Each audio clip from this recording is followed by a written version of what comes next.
इस audio video में मैं आपके सामने स्वामी विवेकानंद जी के अमेरिका प्रवास के दौरान कुछ रोचक अनुभव सामने रखने जा रहा हूँ। धर्म सभा की ओर से स्वामी विवेकानंद जी के आवास की व्यवस्था 262 मिशिगन एवेन्यू में स्थित श्रीयुत जे.बी. लियोन के घर की गई थी। मिस्टर लियोन के मन में धर्म के प्रति कोई रुचि नहीं थी। वैसे वे अच्छे अतिथि परायण थे, इसलिए उनका विशाल घर विश्व मेले की वजह से अतिथियों से पटा पड़ा था। जब चर्च की ओर से उन्हें संदेश मिला कि एक अतिथि उनके घर ठहरने के लिए आने वाला है, तो उन्हें कुछ परेशानी हुई। उन्होंने अपने मंझले बेटे से कहा कि वह घर छोड़कर अपने किसी मित्र के घर चला जाए। लगभग आधी रात को यह अतिथि उनके घर लाया गया। श्रीमती लियोन को छोड़कर शेष सभी सो चुके थे। घंटी की आवाज़ सुनकर श्रीमती लियोन ने दरवाज़ा खोला। सामने विवेकानंद खड़े थे। श्रीमती लियोन ने किसी भारतीय को पहली बार देखा था, वह भी सन्यासी के वेश में। वह अचंभित हो गई। उन्होंने स्वामी जी को आदरपूर्वक कमरा दिखाया और लेट गई, परंतु चिंता के कारण उन्हें नींद नहीं आई। उन्हें लगा कि उनके अन्य अतिथि दक्षिणी अमेरिका से हैं, वे किसी काले के साथ रहना पसंद नहीं करेंगे।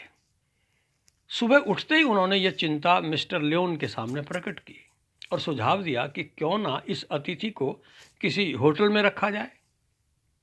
मिस्टर लियोन ने कुछ सोचा और फिर अखबार पढ़ने के लिए पुस्तकालय कक्ष में चले गए। वहाँ उनकी भेंट स्वामी जी से हो गई। थोड़ी देर बातें हुई। अभी नाश्ता शुरू होने में आधा घंटा देर थी।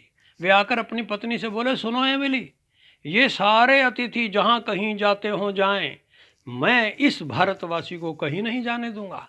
हमारे घर में आज तक जितने भी अतिथि आए हैं, ये उन सबसे अधिक बुद्धिमान तथा रोचक हैं। ये जब तक चाहेंगे यहाँ ठहरेंगे। इस तरह उन दोनों की आपस में बड़ी घनिष्ठता हो गई। स्वामी जी ने भी उनके सहृदय स्नेह को समझा। उन्होंने शिकागो क्लब के सदस्यों के सम्मुख स्वीकार किया कि मैं अब तक जितने भी लोगों से मिला हूँ, उनमें से श्री लियोन ही सर्वाधिक ईसा के समान है। ये वचन सुनकर मिस्टर लियोन बहुत संकुचित हो गए। स्वामी जी स्वभाव से अत्यंत आत्मीय थे। विशेष रूप से किसी के घर रहते हुए वे उनके परिवार के अंतरंग सदस्य बन जाया करते थे।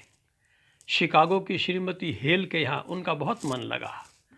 श्रीमती हेल अत्यंत धार्मिक महिला थी, अतः विवेकानंद श्रीमती हेल को मदर चर्च और श्रीमान हेल को फादर पोप कहा करते थे। उनकी 4 लड़कियां थीं, 2 पुत्रियां और 2 भांजियां। वे इन चारों को बहन कहा करते थे। ये चारों भी स्वामी जी के प्रति अत्यंत श्रद्धा और स्नेह रखती थी। इस निश्चल स्नेह को जानने के लिए एक स्नेह भरा संस्मरण ही काफ़ी है।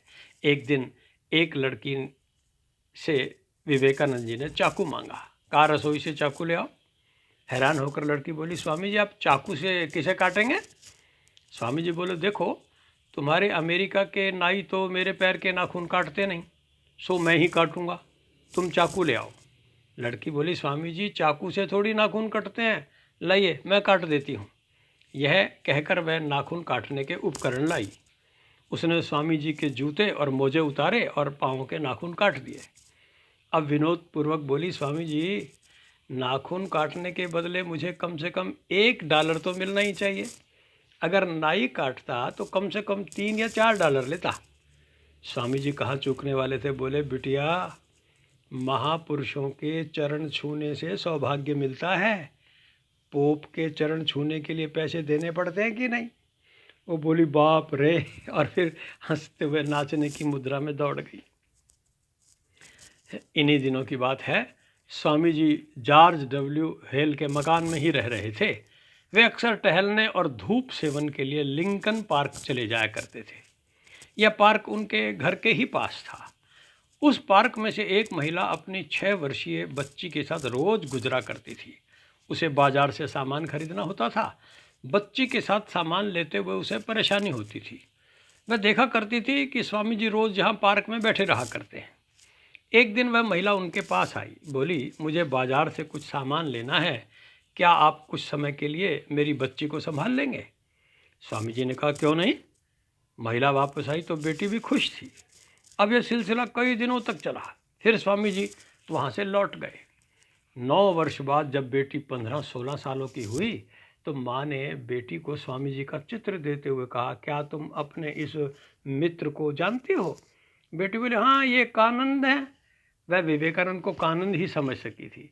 माँ ने उसे स्वामी जी के बारे में बताया तो वह उनसे मिलने के लिए आतुर हो उठी। उसका विवाह फिलाडेल्फिया में हो गया था। वह वहाँ रामकृष्ण संघ के एक सन्यासी से मिली और विवेकानंद के प्रति अनुराग रखते हुए उनसे दीक्षा ग्रहण कर ली।